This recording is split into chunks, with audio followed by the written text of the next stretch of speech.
Assalamualaikum warahmatullahi wabarakatuh. Halo anak-anakku semua, bagaimana kabar kalian hari ini? Ibu harap kalian semua tetap sehat dan tetap semangat dalam belajar ya. Kembali lagi di channel Bu Husnul, kali ini dalam pembelajaran Matematika Peminatan kelas 12. Nah, adapun materi yang akan kita bahas dalam video ini yaitu tentang turunan kedua fungsi trigonometri. Namun sebelum kita membahas tentang turunan kedua fungsi trigonometri, Ibu mau bertanya dulu. Masih ingatkah kalian dengan materi turunan pertama fungsi trigonometri? Nah, jika kalian belum paham, ada link di sebelah kanan atas. Kalian bisa lihat videonya, penjelasan Ibu di situ. Nah, jadi untuk turunan kedua fungsi trigonometri, kita akan menurunkan fungsi dari hasil turunan pertamanya. Nah, agar kalian lebih paham, simak baik-baik ya penjelasan Ibu. Kita mulai dari turunan pertama fungsi trigonometri. Nah, jadi sekedar mengingatkan bahwa simbol dari turunan pertama fungsi trigonometri itu adalah Y aksen atau biasa juga ditulis dy per dx, artinya Y diturunkan terhadap X atau biasa disimbolkan dengan F aksen X. Nah, untuk turunan kedua fungsi trigonometri itu simbolnya adalah Y double aksen ya. Dua aksennya, jadi dibaca Y double aksen sama dengan itu biasa juga ditulis D kuadrat Y per DX kuadrat, artinya dia diturunkan dua kali. Nah, atau biasa juga ditulis dengan F double aksen X sama dengan DF aksen X per DX. Ini artinya bahwa F aksen X diturunkan lagi terhadap X. Itu bisa juga ditulis sama dengan D kuadrat Fx per DX kuadrat. Nah, agar kalian lebih paham, Ibu akan berikan dulu contoh soal untuk fungsi aljabar, biar kalian lebih mudah memahami. Nah, contoh soalnya, tentukan turunan kedua dari fungsi fx 4x pangkat 3 tambah 6x dikurang 5. Nah, jadi kalau dapat soal seperti ini, untuk kalau ditanyakan turunan keduanya, maka cari dulu turunan pertamanya. Nah, jadi ini kan fungsinya tadi adalah fx sama dengan 4x pangkat 3 tambah 6x kurang 5. Nah, jadi turunan pertamanya, jadi ini kan 3 kali 4 dapat 12. Pangkatnya dikurang 1 jadi x pangkat 2. Nah, 6x jadi tinggal 6. Nah, karena yang dicari turunan kedua, maka hasil turunan pertama ini itu diturunkan lagi. Jadinya F double aksen X sama dengan 2 kali 12 dapat 24.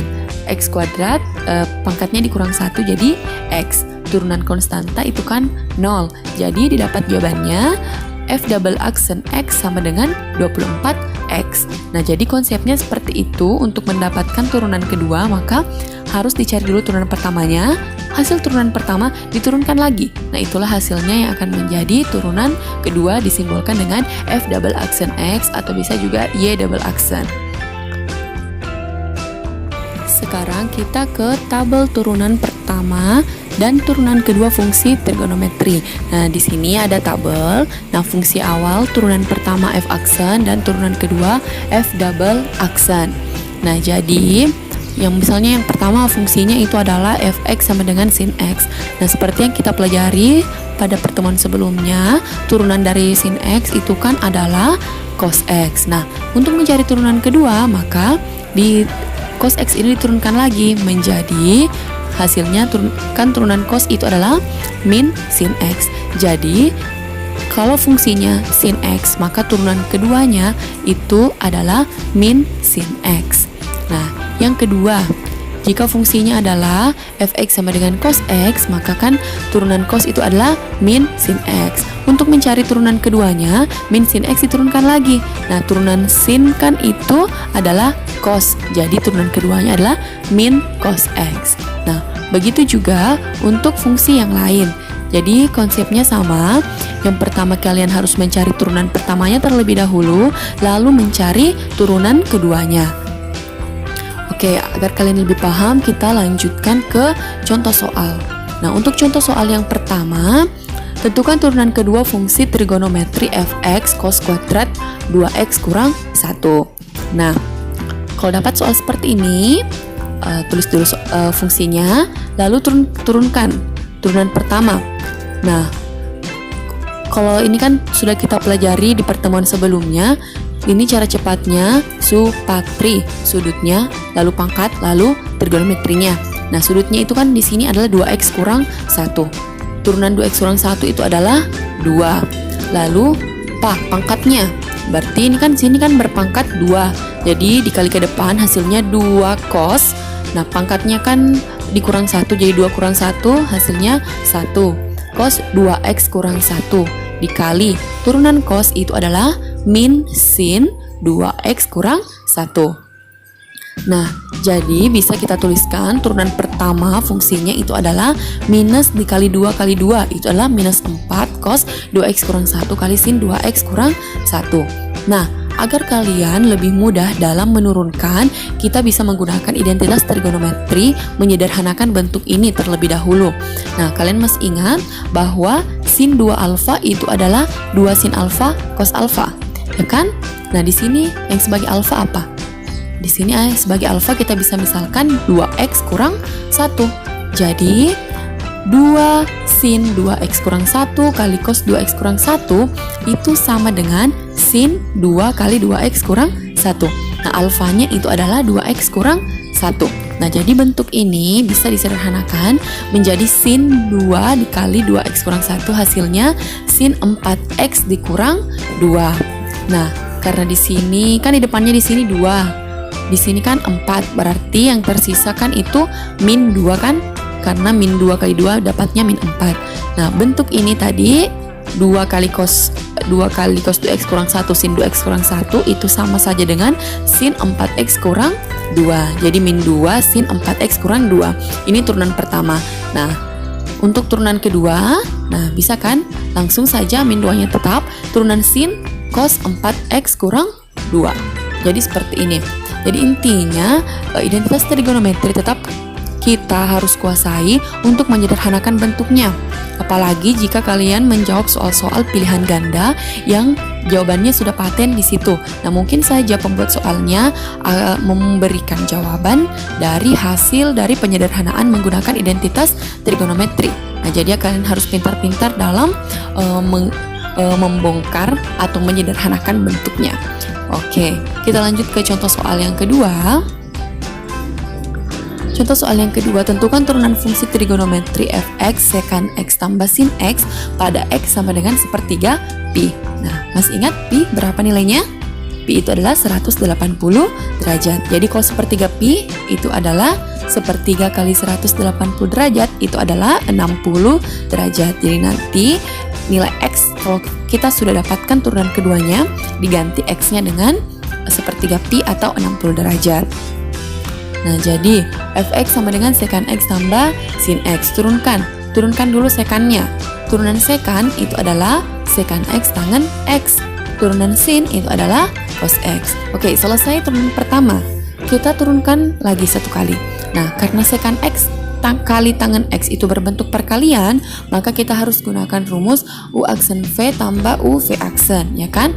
Jadi misalnya sekant x, turunannya sekant x itu adalah sekant x tangan x. Yang diturunkan salah satunya, yang satunya tidak diturunkan. Nah, karena sekant tadi diturunkan jadi sekant x tangan x, maka tangan x-nya turun, tangan x ditambah. Nah, sekant x-nya tidak usah diturunkan, jadi turun sekant x, tangan x-nya yang diturunkan.